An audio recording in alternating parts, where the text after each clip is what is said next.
Hello again, everyone. So Melbourne's now in lockdown, so I've got plenty of time to make more videos, which probably sucks for you guys because I'm not really that entertaining.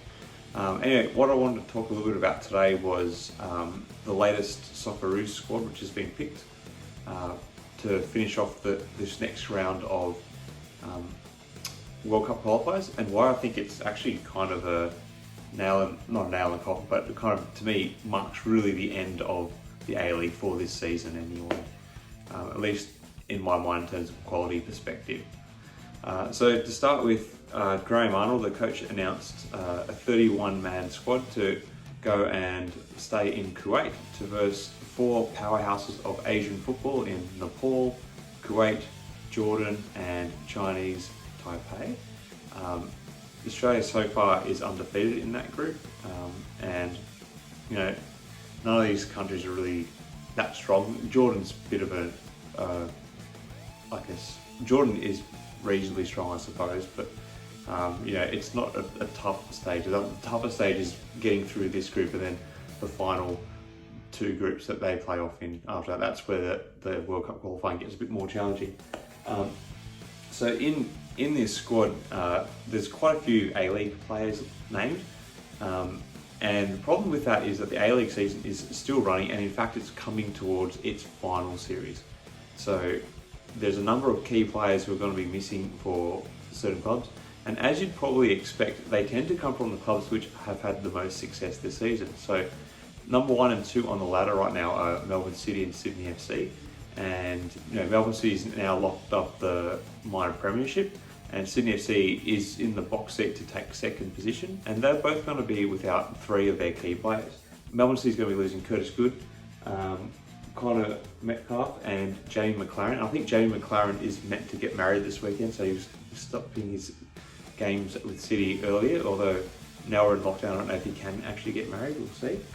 Sydney FC is losing its kind of usual 3 to the Socceroos, or 2, being Rhyan Grant and goalkeeper Andrew Redmayne, with Ryan Mcgowan, the mastermind behind Tim Cahill's greatest ever goal, in my opinion.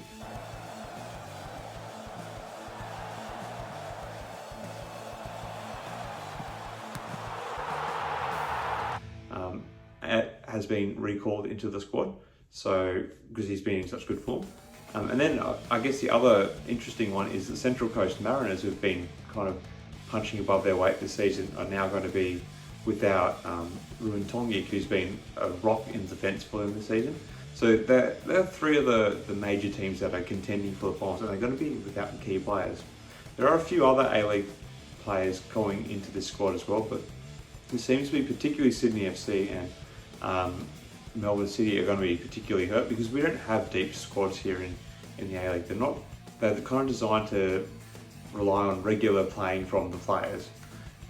So it's not like the squad you see in Europe where there are like 40 people in their squad. It's something like 23 or something like that is the average A-League squad. So it's not very big. So it's going to hurt quite a bit. So I think looking at this situation, you could kind of look at this in a few ways. And to me, I'm thinking it's almost like Foxtel's final FU to football in Australia, as they've slowly distanced themselves from the game, and they're no longer going to be the broadcasting partner after this season. So the A-League's contract expires at the end of June, so they had to get all their games played by the end of June to fulfill their contract obligations. And while pretty much all the overseas European leagues have finished now, the A-League's still going on and coming to what would traditionally be one of the most hyped up parts of the season, the end with the final series. And so that final series is still going to play out to fulfill probably the TV obligations that the A-League has for Foxtel, and you know, it's going to be a lesser quality season. The 2 top teams are going to be missing 3 of their starting 11, and to me that kind of just compromises a bit of the integrity of the actual final series. So it's a bit of a problem. Looking forward though, the new partnership that the A-League has now got with Paramount Plus and Channel 10 looks to be really promising. They've already said that they are looking to invest in football to grow their fandom around the sport in Australia. They see it as a sleeping giant, and they've put big money in it, $200 million over 5 years. So that's going to be quite promising. It's going to be interesting to see how many people do pick up the Paramount Plus service, particularly to watch the A-League. A lot of people have started to come around to KO and have had the legacy of owning Foxtel for a long time as well. So Paramount Plus being a new player in there is going to be interesting. But they are talking about pushing our A-League quite hard with their advertising, which I think is really good.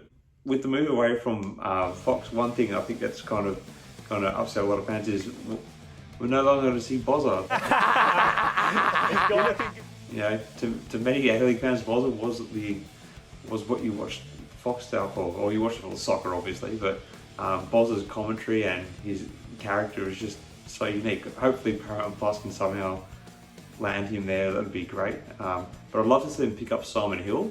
Please get Simon Hill back. He is probably the best commentator for all sports in Australia, and the fact that he got the flick from Fox is like beyond me and probably most A-League fans. So it'd be great to see him back in.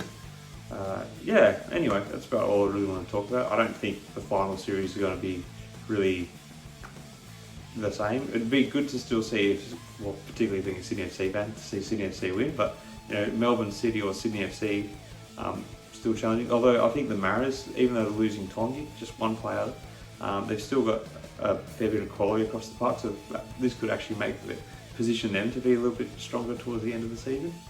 We'll just have to wait and see. Anyway guys, sorry for ranting. Yeah.